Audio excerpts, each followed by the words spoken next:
ఆట్ కేటీఆర్ హరీష్ రావులు రంగంలోకి దిగబోతురుగా. బావ బమ్మర్దులు వేరువేరుగా ఆడిస్తేనే ఏడికాడికి షేక్ అవుతుంది సర్కారు. అసోంటిది ఇప్పుడు ఇద్దరు ఒక్కటై నడిపియబోతుర్రట ఆటను. చూసుకోరిగా కథ ఏ లెవెల్ ఉండబోతుందో. ఇద్దరు కొట్లాడి మూడోవనికి సంధించినట్టు మేము ఆ ఛాన్స్ సర్కారు వాళ్ళకి ఇయ్యదలుచుకోలేం.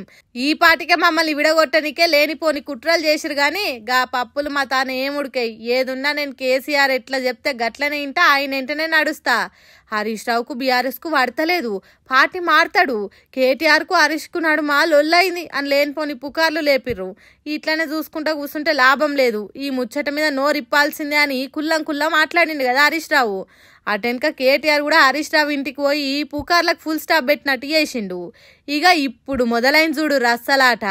బావ బమ్మర్దులు ఇద్దరు షెరో పక్క వాయించుతున్నారని సీఎం సార్ చెప్పిండు కదా అప్పట్లనే. ఇప్పుడు ఇంకింత డోసు వేయించి కాంగ్రెస్ సర్కార్ను 2 దిక్కుల కాదు 4 దిక్కుల వాయించనీకే కలిసి నడుస్తారట కేటీఆర్ హరీష్ రావులు. వీళ్లకు సోపతి ఉద్యోగ సంఘాలను కూడా కలుపుకొని పోరాటం చేసేటానికి ఉపాయం చేస్తురట. కాంగ్రెస్ సర్కార్ ఎలక్షన్ల ముందు ఇచ్చిన హామీల కథ ఏంది, ఇప్పుడు చేస్తుంది ఏంది, జనాలకు ఇచ్చిన మాటలు ఎట్లెగ్గొడుతుంది, వాళ్ళకి అందాల్సినవి ఎట్లా అందించాలి, సర్కార్ గాడిని ఎట్లా సెట్ చేయాలనే ప్లానింగ్ తోనున్నారట. మరి చూడాలి, వరంగల్ సభ తర్వాత కేసీఆర్ చూపిస్తా అన్న ఆట ఇదే కావచ్చునా? రానున్న రోజులల్లా సర్కార్ సంగతి ఏం కాబోతుంది దేఖ్లేంగే.